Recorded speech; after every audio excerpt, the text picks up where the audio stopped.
4월 11일 새생명의 아침입니다. 기도하시겠습니다. 사랑의 하나님 아버지 감사합니다. 오늘의 귀한 날을 허락하시고 이 날을 통하여 우리들을 더욱 성장시키며 주님의 얼굴을 보게 하심에 감사합니다. 하루하루 주님과 동행하며 억울함과 좌절 속에서도 항상 인도하여 주심을 믿사오니 오늘 하루도 동행하여 주시옵소서. 예수님 이름으로 기도합니다. 아멘. 오늘 주시는 하나님의 말씀은 누가복음 22장 47절에서부터 53절까지의 말씀입니다.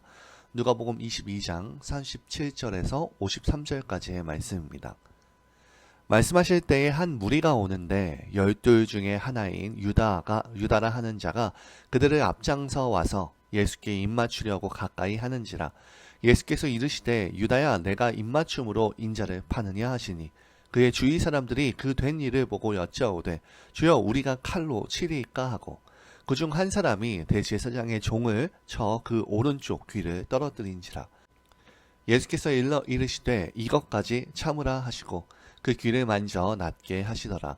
예수께서 그 잡으러 온 대제사장들과 성전의 경비대장들과 장로들에게 이르시되 너희가 강도를 잡는 것 같이 검과 뭉치를 가지고 나왔느냐 내가 날마다 너희와 함께 성전에 있을 때에 내게 손을 대지 아니하였도다. 그러나 이제는 너희 때요 어둠의 권세로다 하시더라. 아멘. 이제 예수님께서 마지막 만찬 이후에 잡히시는 장면입니다. 무장을 한 군인들에 의해서 예수님께서는 어떤 저항도 없이 잡히십니다. 이에 대해 제자 중 한 사람은 아무런 잡힐 이유가 없으신 예수님을 위해서 칼을 휘두르고요. 대제사장의 종 마태와 마가복음에서는 칼로 무장한 사람들, 요한복음에서는 군인들 그 중에 한 사람의 귀를 칼로 베었습니다만 예수님께서는 이것까지 참으라고 말씀하시며 그의 귀를 낫게 하시고 잡혀가십니다. 여러분은 오늘 예수님이 당한 이 상황에 처한다면 어떻게 반응하시겠습니까? 아마 인생을 살면서 억울한 일을 당하거나 부당한 일을 당했을 때 신앙인으로서 어떻게 반응해야 할지는 이 현실에 매우 맞닿아 있는 어려운 질문인데요. 오늘 본문은 그러한 상황 속에서 답을 말해주고 있을 뿐 아니라 더욱 근본적인 왜 우리 주님이 잡히셔야 했었는지에 대해서 말씀해주고 있습니다. 예수님은 이 땅에 메시아로 오셨고 당시 사회나 모든 사람들에게 해를 끼치신 적이 없으셨습니다.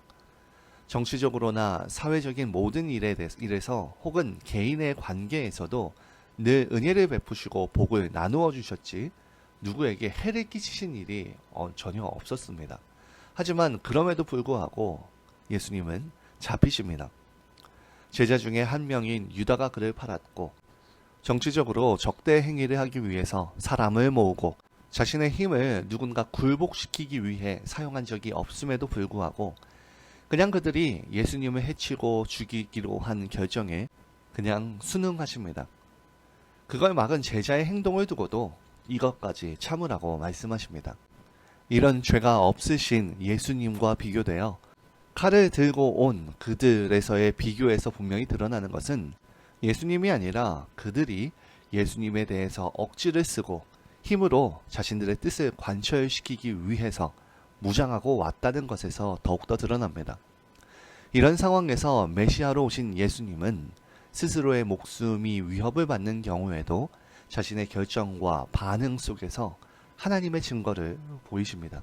오늘의 장면에서 하나님의 뜻에 대한 열매 그리고 반대로 인간의 욕심의 열매가 비교되어서 드러나고 있습니다. 지금 우리가 사는 사회와 정치를 볼 때 우리는 특정한 어떤 무리들의 사람이 없으면 괜찮겠다라고 얘기하긴 하지만 사실 넓은 틀에서 보면은 그들만의 문제는 아닙니다. 역사를 보아도 항상 다수의 의견이 채택되지 않는 시기가 참으로 많았고요. 많은 사람의 억울함과 고통을 초래하는 것은 결국에 소수의 만족과 유익 때문이었던 것은 이 이스라엘을 보더라도 모든 인류의 역사 속에서 사실 동일하게 드러납니다. 특히 정치적으로도 그들이 얼마나 도덕성을 가지고 있는지 그들의 성격이 자비로운지 아닌지의 문제가 아니라 단지 모든 사람의 귀를 만족시켜서 권력을 가지려는 것 외에는 아무런 생각도 없었다는 것이 결국 시간이 지나면 밝혀지기도 합니다. 그들의 어떤 문제 혹은 그들의 정책이 분명히 잘못될 수는 있습니다. 하지만 넓은 방향으로 봤을 때에 단지 그들만의 문제일까요?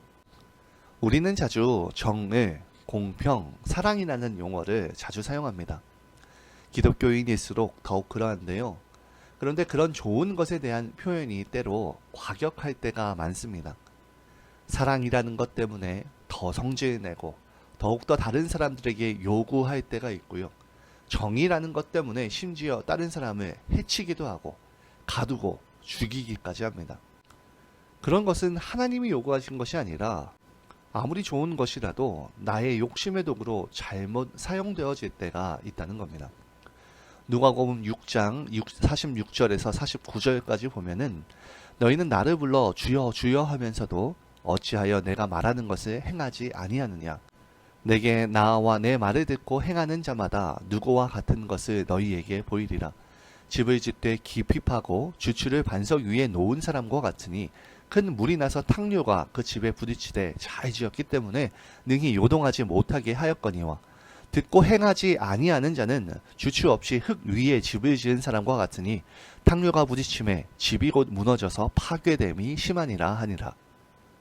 반석과 같은 단단한 기초 위에 지은 집과 모래라고 하는 금세 무너져 버릴 것 위에 집을 지은 사람에 대한 비유인데요. 둘 다 집을 지었다는 것에서는 같지만 그 기초에서 차이가 납니다. 그런데 이 비유의 초반부들을 보면은 46절에 너희는 나를 불러 주여 주여 하면서도 어찌 내가 말하는 것을 행하지 아니하느냐라고 말씀하시면서 단지 이해하고 수긍하는 것이 우리가 해야 되는 것에서 끝내야 되는 것이 아니라 이것에 대한 실천, 그 행위를 하는 것에 대한 차이가 신앙의 기초임을 말하고 있습니다.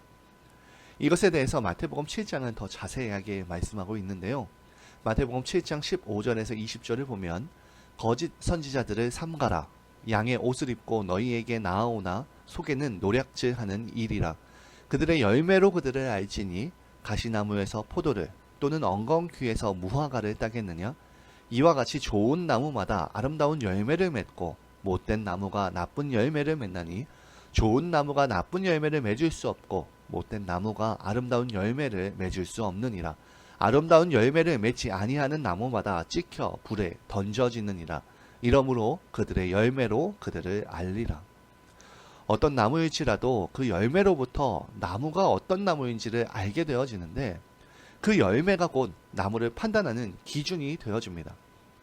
곧 행하는 것. 이것이 그의 열매가 되어지고 이후에 포도나무와 가지의 비유가 등장하면서 예수님께 붙어 있어야 결국 바른 신앙의 열매가 맺히는 것으로까지 이 구절들의 흐름이 이어지고 있습니다.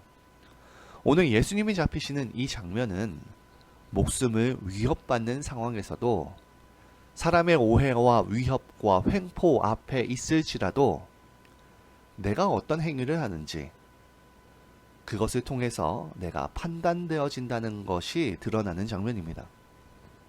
내가 아무리 옳다고 할지라도 주님의 말씀에 기초한 자이면 어떠한 반응이나 어떠한 결정을 해야 할 때 그가 예수님을 믿는 사람으로서 가진 특징이 나타난다는 겁니다. 우리가 살면서 가장 많이 하는 실수가 무엇이냐면 무엇을 택해야 할지 모르는 상황 속에서 나의 만족과 유익을 위해서 다른 내 옆에 있는 사람을 그 가운데 잡아 넣는다는 겁니다. 내가 비난을 받고 죽을 자리를 대신해서 아무 잘못이 없는 남을 데려다가 그 자리에 앉혀놓습니다. 이것이 우리의 현실이 아닐까요? 요한복음 15장 13절에 사람이 친구를 위하여 자기 목숨을 버리면 이보다 더 큰 사랑이 없나니, 이것부터 중요한데요. 너희는 내가 명하는 대로 행하면 곧 나의 친구라. 우리가 정말로 친구를 위하여서 나를 버릴 수 있을까요? 친구를 위해서 죽임을 당하는 거로까지 우리의 현실은 날마다 나아가고 있나요? 사실 우리의 현실과 상황은 이 말씀과 상당한 차이가 있습니다. 물론 이 말씀은 예수 그리스도가 우리의 진정하고 유일한 친구임을 말씀하는 구절입니다. 하지만 예수님께서 자신을 따라오라고 하신 이 말씀과 함께 생각해 볼 때 우리는 그러한 선택의 어떠한 상황 가운데에서 항상 성질을 부리고 떼쓰면서 다른 사람을 내 대신 돌려서 그 짐을 지우게 하는 것, 이것이 결코 정당화될 수 없다는 것이고, 중요한 건 이기적인 내 방식의 해석이 아니라 내 고집을 내려놓지 않고서는 결코 그 주님이 가신 그 길을 따라갈 수 없다는 것, 그것이 결코 주님이 원하시지 않은 길이라는 것을 깨달아야만 합니다. 아무리 내가 한 일이 아닐지라도 내가 한 일에 대한 책임으로서가 아니라 아무리 어려운 상황이라도 나를 희생할 것이 아니라 다른 사람을 희생하게 놔둔다면 그것이 문제다라는 것입니다. 나라가 지금 혼란에 쌓여 있다고 해서 어떤 정치인을 싸잡아서 욕해서는 안 되는 것입니다. 대통령이 잘못했다고 그것을 전체적으로 몰아세워서는 안 됩니다. 그보다 나를 잡아야만 합니다. 예수님께서는 그것 때문에 죽으심 가운데 지금 나아가고 계십니다. 남을 대신 죽이라고 말하는 우리들의 음성 가운데에 반응하여서 그냥 죽으시는데, 예수님이 그렇게 죽으신 그 가운데에 예수님이 우리에게 원하시는 방식은 우리도 예수님처럼 그냥 죽는 것입니다. 로마서 12장 21절에 악에게 지지 말고 선으로 악을 이기라 라고 하는 말씀은 결코 내가 선한 일을 하면 상대방에 항복한다는 것이 아닙니다. 악은 악인의 길을 갈지라도 우리는 우리의 그 나아가야 될 길을 말씀합니다. 내가 맺어야 하는 열매를 맺는 겁니다. 악을 정죄하느라고 내가 가야 하는 길을 포기해서는 안 된다는 것. 악을 행하는 것은 악인에게 맡기고 선한 사람은 선한 일을 해야 된다는 것이 그 뜻인 것처럼 우리는 우리가 맺어야 하는 열매를 맺는 것에 더욱더 집중해야 합니다. 갈라디아서 5장 22절에서 23절에 오직 성령의 열매는 사랑과 희락과 화평과 오래 참음과 자비와 양선과 충성과 온유와 절제니 이 같은 것을 금지할 법이 없느니라. 이것이 내 안에 생기는 열매여야만 합니다. 그렇기 때문에 이렇게 얘기하면 안 됩니다. 교회에 사랑이 없어. 교회에 사랑이 없는 게 아니라 어찌 보면 나에게 사랑이 없는 것입니다. 왜냐하면 사랑하면 모든 것이 다 예뻐 보이는 것처럼 사랑 없는 교회조차 사랑스러워 보일 수밖에 없기 때문입니다. 그러므로 오늘 우리는 이렇게 살아야만 합니다. 내가 신자된 특권, 신자된 복을 놓치지 말고 그분의 자녀로서 결말을 맺는 삶을 살도록 노력해야 합니다. 오늘 우리가 살아가는 세상은 정의롭지 않습니다. 그리고 또한 우리도 그러한 어려움과 불의함과 고난 속에서 누군가를 희생시키며 살아가고 있지는 않은지 돌아봐야 합니다. 예수님은 그렇게 하지 않으셨습니다. 예수님은 가장 억울한 상황에서도 끝까지 하나님의 뜻을 따라가셨고 악을 악으로 갚지 않으셨습니다. 우리도 그분의 제자라면, 그분의 자녀라면 세상의 정의가 아닌 하나님의 정의, 세상의 방식이 아닌 예수님의 방식을 따라야 합니다.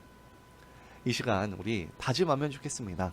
신자된 특권, 신자된 그 복을 잊지 말고 그에 합당한 열매를 맺는 삶으로 살아가기를 말입니다.